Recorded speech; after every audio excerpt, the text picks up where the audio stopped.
crecimiento, distribución, composición y migración de la población. En las últimas décadas, la población del mundo ha aumentado considerablemente. En 1950, en el mundo habitaban cerca de 2.500 millones de personas. El día de hoy, la Tierra cuenta con casi 6.500 millones de habitantes y este número sigue creciendo año con año. La demografía es la ciencia que se encarga de estudiar a la población humana, su tamaño, su estructura y su evolución. Para conocer la dinámica de la población, es decir, cómo crece, cómo se estabiliza o cómo decrece, la demografía se basa en 3 elementos: los nacimientos o natalidad, las defunciones o mortalidad y los movimientos territoriales o migraciones. Estructura de la población. Es la composición que tiene la población por grupos de sexo y edad. Se puede representar gráficamente en forma de pirámides.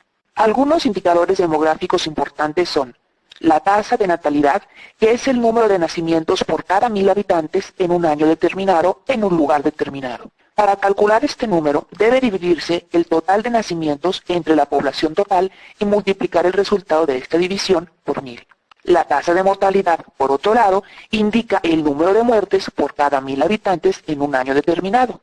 Para calcularla, debe dividirse el número total de defunciones o muertes entre la población total y multiplicar el resultado por 1.000. El índice de crecimiento de población es la diferencia entre el número de nacimientos y el número de defunciones, y debe también considerarse los movimientos migratorios. La tasa de fertilidad es el número promedio de hijos que las mujeres de una sociedad específica han tenido a lo largo de su ciclo reproductivo. La esperanza de vida al nacer es la cantidad de años que puede vivir una persona de acuerdo con las condiciones de salud existentes en ese momento y en ese lugar específico. La tasa de crecimiento indica, como su nombre lo dice, el crecimiento o decrecimiento de la población en un periodo determinado, debido al crecimiento natural y también a la migración. Es común que este indicador se exprese en porcentajes y representa la velocidad o ritmo de cambio de la población. Como hemos mencionado, la población mundial ha incrementado dramáticamente desde 1950 y hasta nuestros días. Este incremento se explica porque las condiciones de salud y de vida han mejorado en estos años. Hay mejores servicios de salud, se han desarrollado más y mejores vacunas y también se han encontrado mejores maneras de controlar y erradicar las enfermedades. Esto ha hecho que disminuya el número de fallecimientos, que más jóvenes puedan alcanzar la edad reproductiva y que las personas vivan más años. La población del mundo sigue creciendo.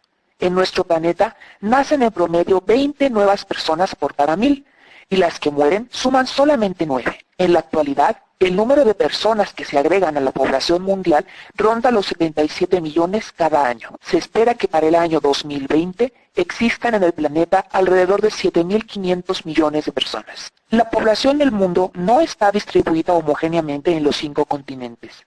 Asia es el continente más poblado, ya que concentra al 60.7% de todos los habitantes del mundo, especialmente en India y en China. África cuenta con el 14% de la población mundial, América con el 13.7%, Europa con el 11% y finalmente Oceanía con el 0.6%.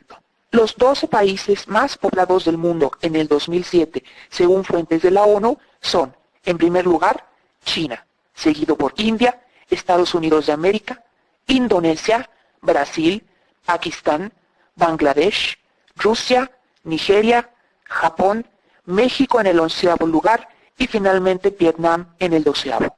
Los países que acabamos de mencionar son los que tienen la mayor población absoluta, esto es, el mayor número total de habitantes. Sin embargo, su población relativa, que es el número de habitantes por kilómetro cuadrado, puede ser un indicador completamente diferente. Los países con mayor población absoluta no son necesariamente los mismos que aquellos que tienen la mayor población relativa. Por ejemplo, China, el país más poblado del mundo, tiene una población absoluta de más de 1.300 millones de personas, pero su población relativa es de solo 136 personas por kilómetro cuadrado, ya que es un país muy grande. Por otro lado, Singapur tiene apenas 4,5 millones de habitantes, pero su población relativa es de 6.389 personas por kilómetro cuadrado. Esto se debe a que Singapur es un país pequeño. La tasa de crecimiento de la población es el aumento en el número de habitantes que se registra en un territorio en un año y se expresa como un porcentaje de la población que ya existía al comenzar ese periodo. Dicho de otra manera, podemos calcular esta tasa si sabemos cuántas personas había en un territorio al iniciar un periodo específico, cuántas nacieron, cuántas murieron, cuántas llegaron a ese país y cuántas se fueron a otros países. El crecimiento desmedido que ha mostrado la población mundial ha generado serias interrogantes. No sabemos si los recursos del planeta serán suficientes para satisfacer las necesidades de una población que cada día crece y exige más. Esto se ha convertido en un serio problema en todo el mundo. Cuando la tasa de natalidad, esto es, el número de nacimientos, se mantiene o crece, y cuando la tasa de mortalidad, esto es, el número de defunciones, decrece, se da el crecimiento de la población.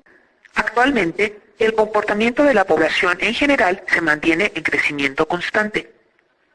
Para contrarrestar este crecimiento, se han implementado diversas medidas, como la planificación familiar que muchos países han adoptado, de modo que presentan una disminución en su tasa de natalidad. Este es el caso de México, nuestro país, que desde 1985 redujo su tasa de manera importante. En otros países, como China por ejemplo, se adoptó la política de un solo hijo por cada familia.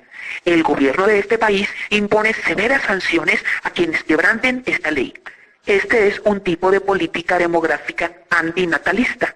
Esto es, que pretende disminuir la tasa de natalidad a fin de controlar el crecimiento de la población. A diferencia de México y de China, hay países, sobre todo en Europa, donde la gente tiene pocos hijos. La población ha disminuido y ha comenzado a envejecer.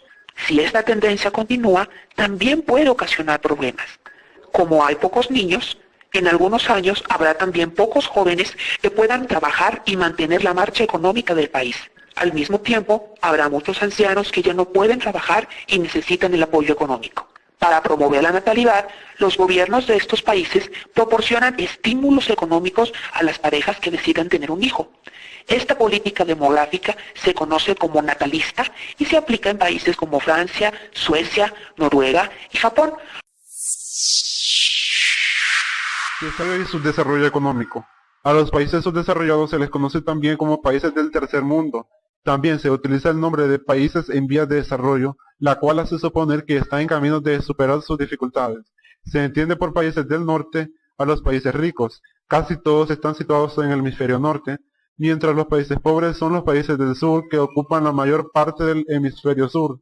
Pese a esta diversidad, los países del tercer mundo presentan rasgos bastante comunes, entre los que se destacan el rápido crecimiento de la población, la amplitud del analfabetismo, grandes deficiencias en alimentación, salud y sanidad, escaso desarrollo industrial, rentas bajas e importantes desigualdades sociales. El término subdesarrollo comenzó a emplearse en Estados Unidos para definir aquellos territorios que se encontraban en un estudio de desarrollo industrial más atrasado que el suyo. Las características del subdesarrollo económico son desequilibrio entre la población y los recursos, países con elevado crecimiento de la población que están en permanente situación de revolución demográfica, desequilibrios en los sectores productivos, consisten en que hay muchos agricultores pero los rendimientos agrícolas son muy bajos, recursos ociosos, se trata de países en los que a veces hay yacimientos ignorados o recursos sin explotar como gas, natural y petróleo, subdesarrollo social, desigualdades sociales. Hay grupos minoritarios formados por grandes propietarios y funcionarios de Estado y extranjero. Dualismo en el modelo de vida. Subdesarrollo político. Concentración del poder. Suelen tener gobiernos centrales con una ausencia importante de funcionarios locales. Dependencia económica. Se trata de países con una deuda externa creciente que practica un intercambio desventajoso para ellos. Principales tesis sobre el subdesarrollo. Tres son las principales teorías que intentan explicar el subdesarrollo. La primera lo ve como un estado de depresión económica, semejante a las grandes depresiones de la economía occidental, pero con un carácter permanente. La segunda lo ubica como una etapa previo al desarrollo industrial que más pronto o más tarde habrá de llegar a estos países. Para la tercera, el subdesarrollo es más bien un resultado negativo del desarrollo industrial de los países ricos. Causas del desarrollo. El crecimiento de la población.